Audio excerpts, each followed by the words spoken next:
Follow the money. That's what I always say. You always follow the money. Yeah. This is Follow the Money with Mitch Moss and Paulie Howard on VSiN.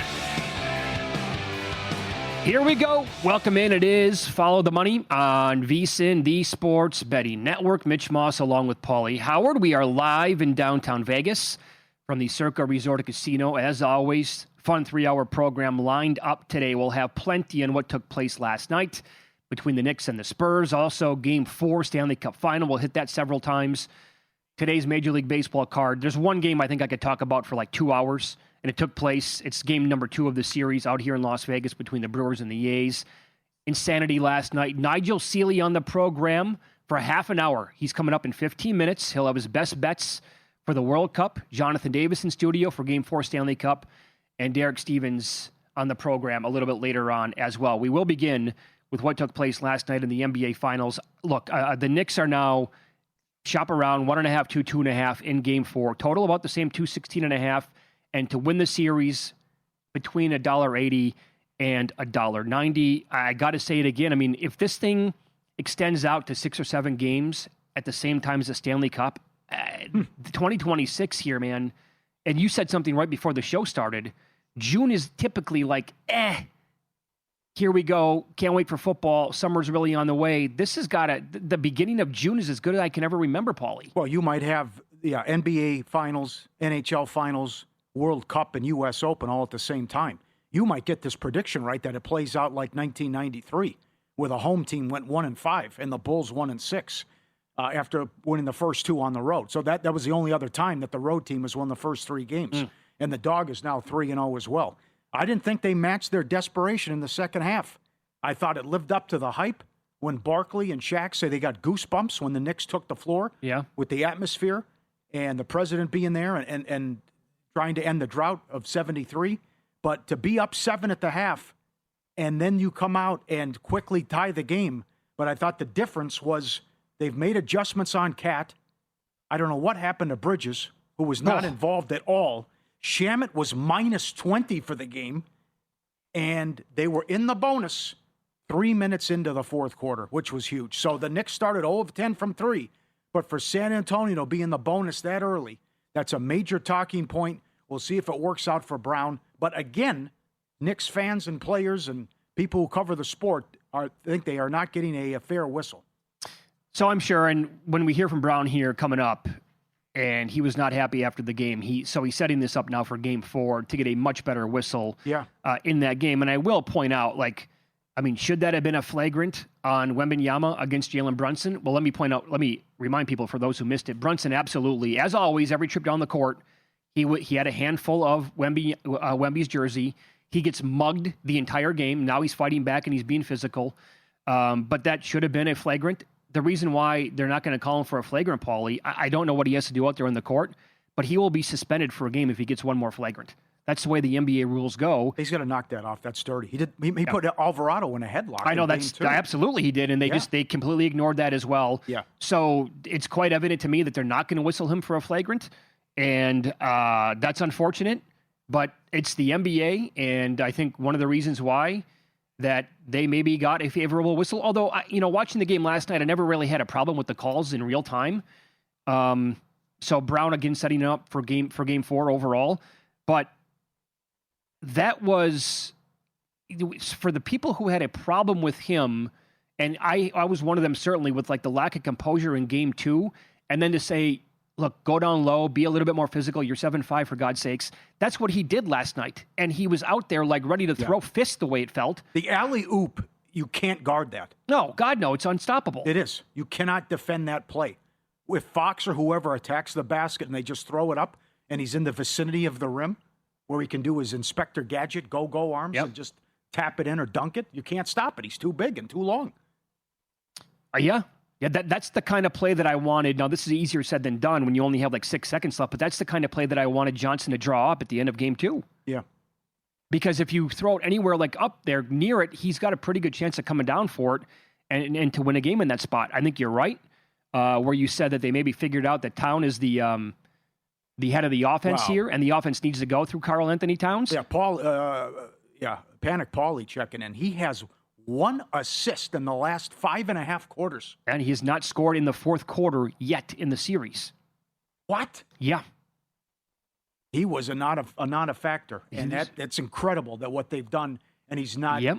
He's not getting others involved. And look at the assists now, so we have to re-examine that.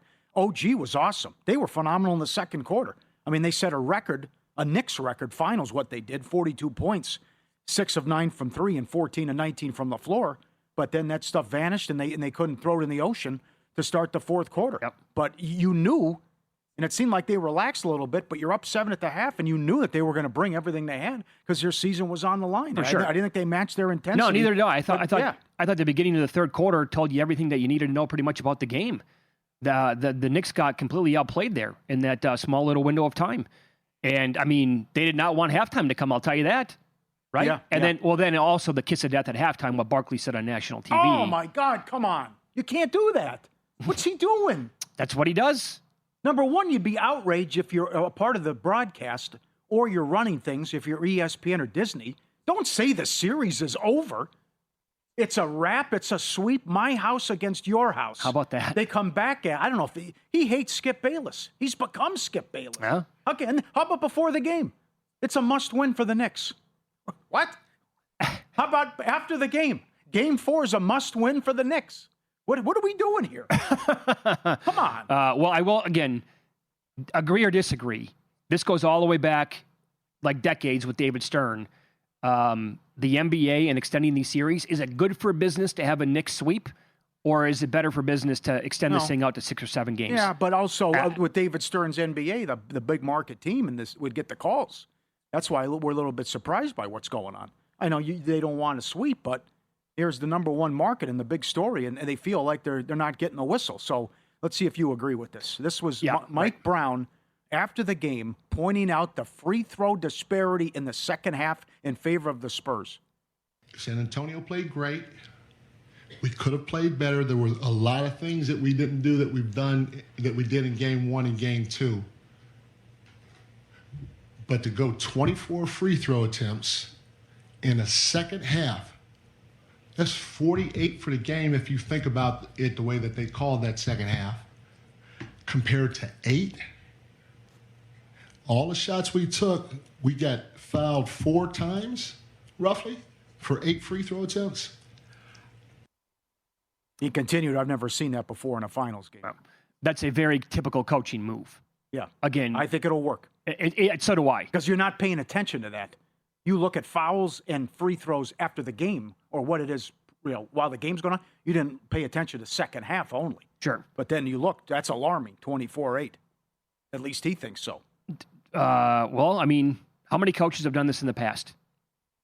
Where they have a major problem with what took place in the game, and then you get a correction. Bill Jackson was great at it. Oh, yeah. We'll find out who the head referee is going to be on the case. I know Scott Foster was on game 1. Would you be surprised if he's on a game 4 type? As long as we don't see Tony Brothers again. Right. But I do think so. Game 4 is my most difficult game to handicap moving forward in the series. Spurs first quarter again? Probably. I think, I've not bet it yet, but I think, here's how I think the series plays out. I think the Knicks win a very close game in game 4. I think it goes back to San Antonio, and the Spurs win potentially in a blowout. And that would be 3-2 Knicks going back to New York. And then I think the Knicks close them out in 6. And I think that game is something that we're going to want to bet the alt-unders on, where it's 91-86 the final. Because the Spurs are facing elimination. They're in that hostile environment again. I mean, points are going to be at a premium. They're going to play their absolute guts off on both sides of the court. Both teams will. Defense will be through the roof. The intensity is going to be something unlike we've seen in a long, long time potentially. And I can envision a very low-scoring game in a Game 6 situation like that. The MVP becomes intriguing. What if they can solve or figure out and limit Cat? Then what? Yeah. OG was phenomenal. He was great. I expect more from Bridges, but the other thing, too, and it was a bad pick by me, Jefferson said it, the role players always play better at home. Hart also had more confidence, but like you said, they're going to leave Hart wide open, too. Oh, that will happen again, yeah. He had the points. I mean, I think he had 12 early and then kind of tailed off, but I would also expect the Knicks to do that. Harper struggled shooting. Yeah.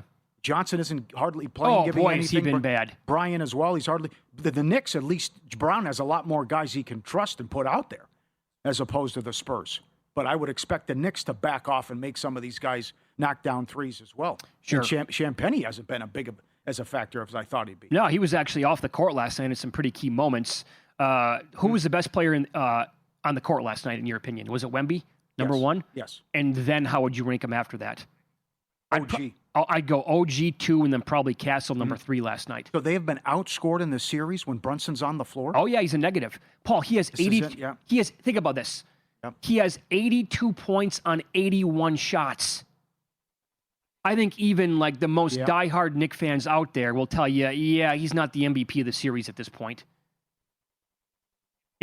Now, what happened to Bridges, I have no idea. That was bizarre. Like, there was nothing. He had like 2 shot attempts in the fourth quarter. Going in. That was it. Just disappeared out there. But also, you win that game, and Fox struggled. He hit the big shot late. A huge shot. But he was 4 of 14 late in the game. Just keep racking up those assists, and we're going to be okay. Yes. He had 8 last night. He's the leader in that category as we speak. But phenomenal series so far. And in the first 3 games, last night it was a 1-point game. 3-point game with 30 seconds left. And in the first 2 games, we had a 1-point game and a 2-point game really late in both spots. So it happens to be 2-1 right now. It could be 3-0 Knicks. It could be 3-0 Spurs. It could be 2-1 Spurs. And we happen to be 2-1 Knicks going into game number 4. Mm-hmm. A longtime friend of the show, soccer bettor and analyst, Nigel Seeley on the program next. The World Cup starts on Thursday. We will get his best bets for the event with analysis coming up on Follow the Money. It's VSiN, the Sports Betting Network.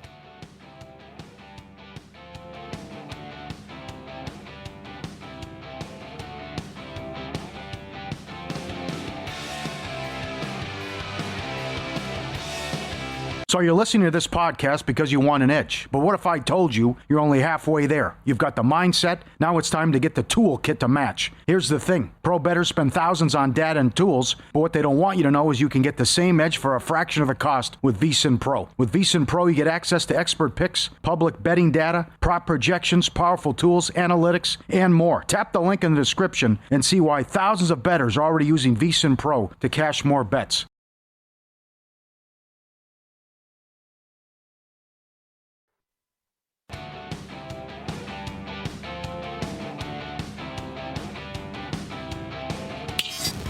This is Follow the Money on VSiN.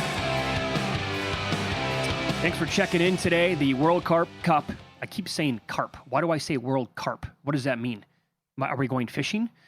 Begins on Thursday. Mexico is the first game against South Africa. And right now we go out to the progressive guest line. As longtime friend of the show, soccer bettor and analyst, Nigel Seeley joins the program.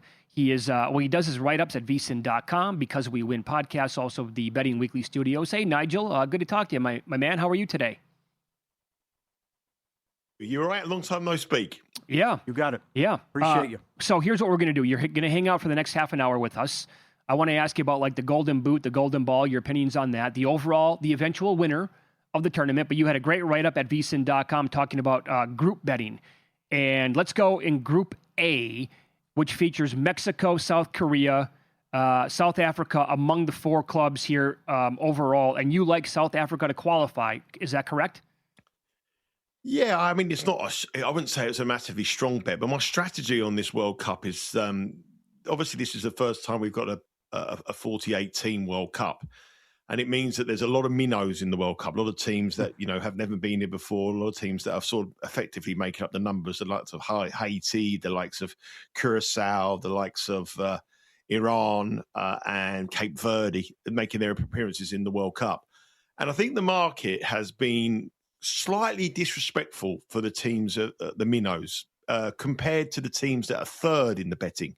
There's no doubt in these groups that the top 2 teams are the 2 teams that I believe will qualify in most cases. But now where we've got a situation where third place for the first time in the World Cup gets you into the knockout stages, I think that you could get into a match between the third and the fourth team in the betting of the group. And whoever wins that match essentially will get into the knockout stages. So I think that, you're going to see the favourites win a lot of games. I don't think they'll win by a lot of numbers because, a lot of goals, because I think it's going to be a tournament of unders with the weather conditions, the travel and the logistics of it. But I think that the teams that are bottom of the groups, like the rank outsiders and the teams that are third in the betting in the groups, I don't think there's much between them. I genuinely don't think for much between him.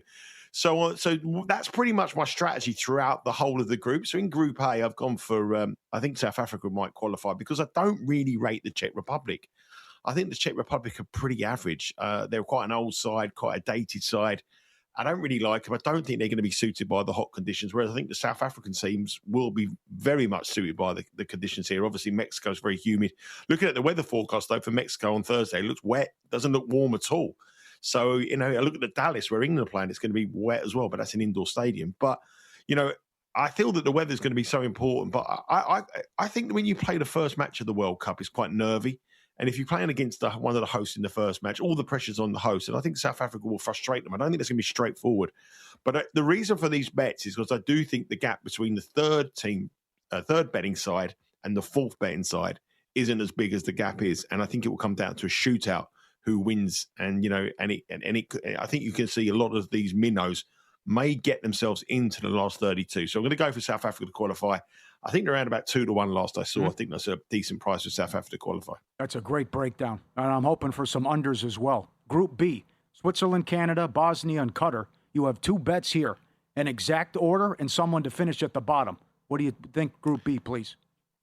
Yeah, I think Canada and Switzerland are way, way, way ahead of these two sides. I think the Bosnian side are probably the worst team from Europe going out to this World Cup. Really, really poor. Very, very average. Very lucky to be here. Qatar, a team that hosted the last World Cup, can't score goals. One of the poorest teams in the division. I think that in the competition, I think the top 2 here, Canada and Switzerland, are really in a league of their own. You can see that from the betting. So I'm going to go for Canada and Switzerland to qualify in any order. I think that's one of the best bets of the tournament. It's quite short. It's like -150 for those 2 teams to come in like an exacta, first or second. But I just can't see any way that Bosnia or Qatar can compete against these 2 sides. Switzerland are a side that I think will go very, very far in this competition. I think they could get to the quarterfinals. Potentially, I think that they're a side that are well organised, very hard to beat. I've got a good goal scorer as well. And Canada with home advantage is going to be very hard to beat. 73%. If you look at the host nations in the World Cup, and you look at their average throughout the tournament, 73% of the teams outperform their average when they're hosts. So hosting this tournament, and especially this tournament with the travelling, etc., is massive. So for Canada playing in Canada, huge. Mexico playing in Mexico is huge. Mm-hmm. And obviously the USA, we know they're going to be heavily supported as well. So home advantage massively. And at the bottom, same strategy. I don't think the gap between Bosnia and Qatar is that bad. I think Qatar are an improving nation, and I think Bosnia are one of the worst teams from Europe, as I say. So I'm going to go for a big price. Bosnia to finish bottom. I think Bosnia might finish bottom in this group. Not impressed by them at all. And I think Qatar are equally poor, but at the price discrepancy, I think the value is on Bosnia to finish bottom. I think we're plus 275. All right, this surprises me. Group D, it's us with the Americans, Australia, Paraguay, and Turkey. Who wins the group, and what do you think of the United States? I think the USA got a great chance. I think they can get to the quarterfinals. I think, last 16, I think is minimum. I think if they win the group opens up for them. I think they've got, I know that he hasn't, that the American media and the American public aren't really impressed by Pochettino in his tenure as the national coach. But over here in the UK, we absolutely love him. We was the favourite to be our manager, and I would have gladly taken him. He was the favourite to be the Manchester United manager. He's had a lot of time preparing for this side. This side is very athletic. It's very strong. Most of the team play in Europe now. 6 or 7 of your team play in the Premier League, and they're good Premier League players. They're not bad Premier League players. You've got players playing in Italy, in Serie A. You've got players playing in Liga, all across Europe. So your squad's good. My only worry is the goalkeeper. I think the goalkeeper is a bit of a weak link. Plays in the MLS, first American goalie to play in a World Cup that's playing in home, hasn't been playing in Europe. But I think if they get off to a good start, which is essential for any team in World Cups to get off to a good start, if they can get off to a good start and they can qualify, I think the momentum that they will get across the country will build them. And I don't see any reason why they can't have a deep run. It wouldn't surprise me at all to see them get to a semi-final, or quarter-final. Semi-final. I think wow. Well, I think realistically, they're favourites to finish it, to be bowed out in the last 32. I'm not having that. I think they can get, if they win the group, I can see a deep run. If they finish second in the group, then it's obviously a bit more difficult for them. So it's essential to win the group. But with home support, with everything that all the other countries face in this competition, I think they've got a massive, massive advantage. And only got to look at how home nations have performed They performed very well. And obviously when the USA held it before, they were nowhere near as good as what they are now. So, yeah, I'm optimistic about your chances. I don't think you'll win it, but I think quarterfinals is a distinct possibility. And if you play really well, you could get as far as the semis. Yeah. Well, Turkey in their group is going to be like no walkover, man. That's not a cupcake. Turkey's good. Yeah, but that's the last match, though, Mitch. That's the other things. It's the last match. If they both win the first two matches, then they could play out a draw and both qualify. It'd be more difficult to play Turkey first. You know, it could be a dead rubber. You know, USA could have 6 points and Turkey could have 6 points, and they could play out a draw and qualify. I think playing them last is a big factor for the USA. Good angle there. It's Follow the Money here on VSiN, the Sports Betting Network. Our guest, Nigel Seeley, he's on the Progressive Guest Line. Group F feels like a really good group to me, featuring the Netherlands, Japan, Sweden. Who do you like in this group, and how good is Group F overall? It's a good group, very good group. I mean, Netherlands are probably one of the most underrated teams from European football to go out there. I'll come on to them in a bit, so I quite like them to win the tournament. Japan, I feel like everybody's got onto the Japan bandwagon a little bit now. You know, if you speak to sort of a lot of handicappers, I mean, social media's full of guys talking about World Cup, and everyone seems to have Japan as a dark horse. Well, they were like 3 times the price they were before they beat England in a friendly. And, you know, it was only a friendly, but I think the value's gone on Japan. Sweden have got some great goal scorers. Isak from Liverpool, Gyökeres from Arsenal, but they've got a very poor manager. I mean, he's a real poor manager. He failed at Chelsea over here, Graham Potter. Tunisia will be hard to beat, but I think Netherlands will win that. And I think Netherlands will go deep, very deep. And I'm going to give you the reasons why in the second section. Okay, very good. Lastly, here in about a minute, how about your club, England, in with Croatia, Panama, and Ghana? That is Group L. Well, England should win it. They're very heavy favourites to win the group. I think Croatia are an ageing side. If you look at their main key players, you know, the first time I met you was 8 years ago, and I gave Croatia to win the World Cup. They got to the final, and we got the each way money. But all those same players are playing. They're all in their late 30s. They're all in their some Modric's, 40, 41. There was a few youngsters coming through, but the majority of their team is ageing. And I think this World Cup is all about fitness. And with an extra game, I'll be fading them. I'll come on to England in a minute. I think they'll win the group. I don't think it'd be pretty betting England. I think they'll be a great underside. England to win to 0 will be a great bet. They didn't concede in qualification. I don't see them conceding many goals. But even though I want England to win, I think they're probably the worst value in the whole competition on the outright market. I think they're really poor. And that obviously represents their price on the group as well. Yeah. I think Panama might shock. I think Ghana will finish bottom. I think Ghana are a poor side. Nowhere near the Ghanaian side of years gone by. And Ghana to finish in the bottom is around plus 225 on that. Very good. We'll continue with Nigel Seeley, longtime friend of the show, soccer bettor analyst. He's with Because We Win podcast, the Betting Weekly studios right here at VSiN as well. So we will get his thoughts on maybe some of, like, how about the Golden Boot or the Golden Ball? And also, like, which teams does he actually like to make deep runs and potentially win it? We'll ask him coming up next here on VSiN.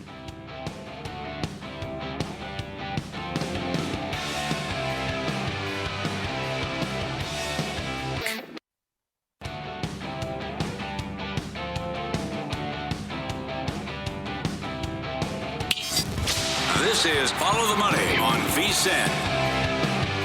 We continue now with Nigel Seeley, longtime friend of the show, soccer bettor analyst right here at VSiN. You can read his breakdowns with best bets at VSiN.com. He's also with Because We Win podcast as well. Okay, before you get into the teams that you like to make big-time runs here in the tournament, and maybe some other countries that you're going to be fading, do you like any individual players for the Golden Boot or the Golden Ball, anything like that, Nigel? Yeah, I do. I've bet Oyarzabal from Spain, Mikel Oyarzabal. He's around about 14-1. I think Spain are going to be very high scoring in this World Cup. They're going to be very, very heavily supported, and I think their group is very, very, very easy. I mean, their first two matches against Cape Verde and Saudi Arabia, well, they're going to be probably about a 3.5 goal favourite against Cape Verde. They'll probably be a similar kind of favourite against Saudi Arabia. And Lamau is got an injury doubt. Ferran Torres, the other striker, has got an injury doubt. And I reckon they'll start Oyarzabal in this competition. He's had he's never let Spain down. He's scored 25 goals in 53 appearances, which is not like as the Mbappe's or or the Harry Kanes of this world, but Spain are going to be very, very high scoring. They're the favourites to score the most goals in this tournament. And when you bet a top goal scorer, you've got to bet somebody who's going to go deep. It's so important. You've got to bet someone, and you've got to bet someone who's going to take the penalties. And I think Oyarzabal will take the penalties with, for this side. So, yeah, they're the two key things you've got to look for. Someone who's going to get to at least the quarterfinals, and someone who's going to take penalties. If you look at previous winners of World Cups, everyone has gone deep, really, apart from a couple of shock tournaments where someone scored 5 goals in a dead rubber. So Oyarzabal will be better. And the other one I like is Cody Gakpo, the Liverpool striker from Holland. He's 40-1. He scored 2 goals last night in a friendly against Uzbekistan, 2-1. I know it's only a friendly, but he scored 2 goals there. He's got a very, very good record for the Dutch international. And in the last European Championships, when we had the Mbappes and the Harry Kanes and the Yamals and all the top stars in Europe, he was a top goal scorer in the European Championships last year. And I think Holland will go well this year. So at 40-1, he'd be their main striker. It takes penalties. Cody Gakpo from Liverpool, they were my 2 bets that I liked on the top goal scorer market. Excellent. Okay, so you mentioned earlier your shot on Croatia 8 years ago at a big price. You're fading the top 3. Explain who you like and who you bet here to win it, please. Well, I think what it is it's just I just think it's the most open World Cup I can ever remember, and at my age I can remember a lot. I mean, in 1990, our first World Cup I can remember was 1982. So I can remember a lot of World Cups, but I've never known a World Cup like this in terms of travel. I mean, the last World Cup in Qatar, we had every game on a subway line that went 4 stops one way. It got to the second stop and 4 stops went the other way, east and west, and every single match was on that thing. And if you could see 3 matches in a day, you could go to all 3 matches, and you could be at one stadium in 15 minutes from leaving the other stadium. It was in the city. All the teams played in the city. This is a very, very different World Cup in terms of traveling, in terms of temperatures, in terms of differing stadiums, conditions. And also it's the top teams in Europe, Spain, France and England. Their players have had an extremely long season. Paris Saint-Germain were playing at the start of the season in the Club World Cup over in America, and they got to the Champions League final. Declan Rice at Arsenal played more minutes than anybody else in this tournament. So the top 3 nations, their players are absolutely running on empty. And I think it's just purely a price factor. There's no doubt about it that those squads of Spain, the squads of France are the best 2 squads in this tournament. But it's not a surprise to me to see those market leaders drifting. There's an extra game in this World Cup, so you've got to get sort of through the last 32. And I just feel they're a little bit too short. I mean, if someone offered me 6-1, the pair of them, I'd probably say they're a bet. But at the current price, around 4 plus 450, I think Spain and France are too short. And with England's case, I really think they're the worst value in the tournament by an absolute mile, because they travel more miles than any other nation in this competition. If you look at where they've got to go, they've got to start in Dallas, they've then got to go to Boston, they've then got New York. They've then got to flow to Atlanta. They've then got to get across to Miami. I mean, logistically, it's an absolute nightmare for them. And if you work out their route from the knockout stage, their route is, in the last 16, possibly Mexico, who never lose a match. In the quarterfinals, it's probably Brazil in Miami. Semi-finals, possibly Portugal. And then in the final, either Spain or France. And if you work out their odds to qualify from each one of those, well, that's going to be a lot bigger than 6-1, I'm telling you. And they've got a very, very tough group. Croatia, World Cup runners-up and World Cup semi-finalists in the last 2 World Cup editions. You've got, Ghana, who are capable. I don't think they're very good this game, but they're capable. They've got some world-class players. Semenyo, who plays for Manchester City. And then a Panama side that I think are improving. So I think England are just absolutely terrible value at 6-1. I'd love them to win it. Obviously, I'm going to support them. I want them to win. But 6-1 England is one of the worst bets you'll ever see. The team I like on the outright market is Portugal. They were double-figure prices, like 10-1, 12-1 2 weeks ago. They're being bet. They're now sort of 8-1 across the board here. And I wouldn't be surprised to see them overtake England as the 3rd favourites in this tournament. Their midfield is the best midfield in the tournament. I think this World Cup is going to be won by the midfield. Coutinho, Bruno Fernandes, Silva, Neves. These are quality players. They've got one of the best fullbacks in the world in Neves as well. Ronaldo as well. I mean, he's probably not going to play as much as he probably want to hope for.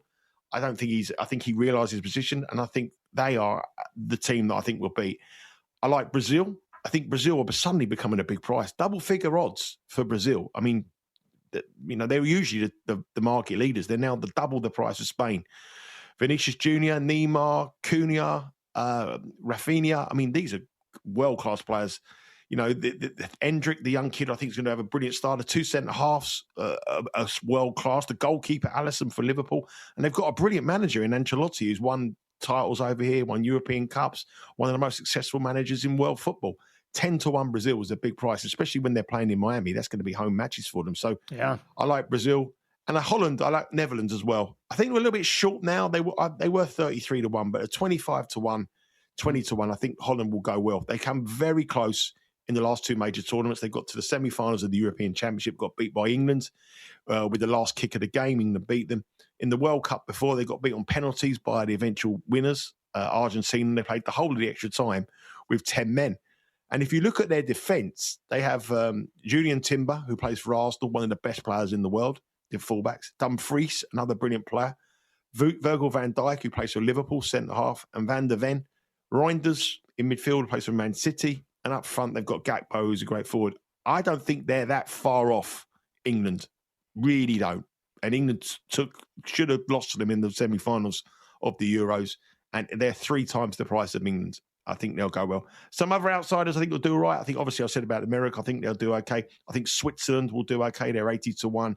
And also I think that Ecuador will do all right. 100, very, very defensively strong. They're not going to let many goals in. But there'll be and I think Turkey. 100-1 could potentially do a deep run through to the quarterfinals as well. Very good. Dynamite analysis as always. You mentioned a lot of world-class players there. You are I would qualify you as a world-class drinker. And you're going to be traveling to the U.S. to follow your club, England. Are you going to take it easy, or are the Stellas going to be getting rock and rolled by you when you're over here in the States? I think. Well, the wife is probably watching this downstairs somewhere, so I'm going to take it easy. But obviously, different to that, boys. Smart man. I think at the door at $20 a can of lager in the stadium, I can't afford to go on. I can't afford to go out drinking too heavily. It's too expensive out there to be drinking. No, I think. Well, I'm going to be. I mean, I'm not getting any younger, boys. I can't be carrying on in the heat. It's going to be a bit sure. Not only for the players, but for the English quality drinkers in the bars. It's going to be very, very hot. The conditions are going to be tough for us drinkers. But no, I've got a good little thing up. I'm meeting a few guys. I meet a few American guys who obviously watch me on here and watch me doing on the stuff on the Betting Weekly studio. So they're coming out. We're going to go to a couple of games. Meeting our friend Evan over in Boston. Going to go and see Evan, have a few bits. That's going to be a bit of a wild time. So I'm sure I'll have some stuff to say with Evan. But it's going to be quite fun. Looking at the betting angles and I can't wait. Actually, really looking forward to it. Can't wait to the time. I mean, everyone's giving it saying that when the World Cups, these minnows aren't going to be great. But when you go to the World Cup, I mean, you see the fans and you see everything. It's just all the colour of it. It's such an amazing experience, and I'm very lucky to. This is my 7th major tournament to go and watch England. So I've always said in my lifetime I'd love us to see us win something, but I don't think it's going to be this time. I'd love it to be so, but I don't think it will be. Sure. Well, have a great time, and let's catch up when you're over here stateside then, and the hours are more manageable for you, and we can talk about some of these games individually and get some other best bets from you. Yeah, anytime. You just reach out, boys. You know where I am. Edison, take care. And good luck for you the rest of the season, and good luck for the World Cup for you as well. Back at you. There you go. Follow him on X. He's at Sealy_Nigel. Does a terrific job. We've known him for a long time now. And obviously his write-ups are at vsin.com. And he mentioned the Because We Win podcast as well. Join us on the Progressive Guest Line. I liked, the analysis there and some of the angles that he comes up with. Very spot on. Like a lot of that stuff. So Netherlands, Portugal, Brazil, his 3. He's fading the top 3, he said. Mm-hmm. No, thank you. Dynamite about England. Yeah, right? Especially that's their path. No way you take the 6-7.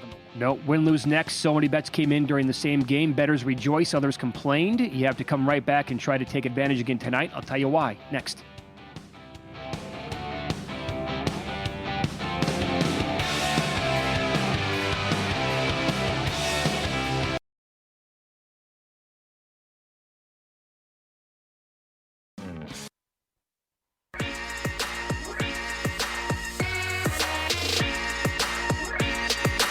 Win Some, Lose Some is sponsored by the Sharp Plays. Were you a winner last night? Wow, winning. Or was it a rough one? Well, they can't all be winners, can they? Loser! You're a loser! Paulie Howard recaps recaps the night in sports betting in Win Some, Lose Some. As always, big tickets cash last night. Josh Hart, most threes in the game, 25-1 to make 4 plus, was 11-1. He also had a dead heat, most rebounds with Harper. Harper was 50-1. At Caesars and Will Hill, Hart was 5-1. Cat, 3 plus steals, 12-1. Wembanyama, 6 plus assists, 6-1. First point, Wembanyama, 4-1. First dunk, plus 140. Method of the first basket, Wembanyama, 2-point shot, 5-1. Most runs, Brewers, 5-1.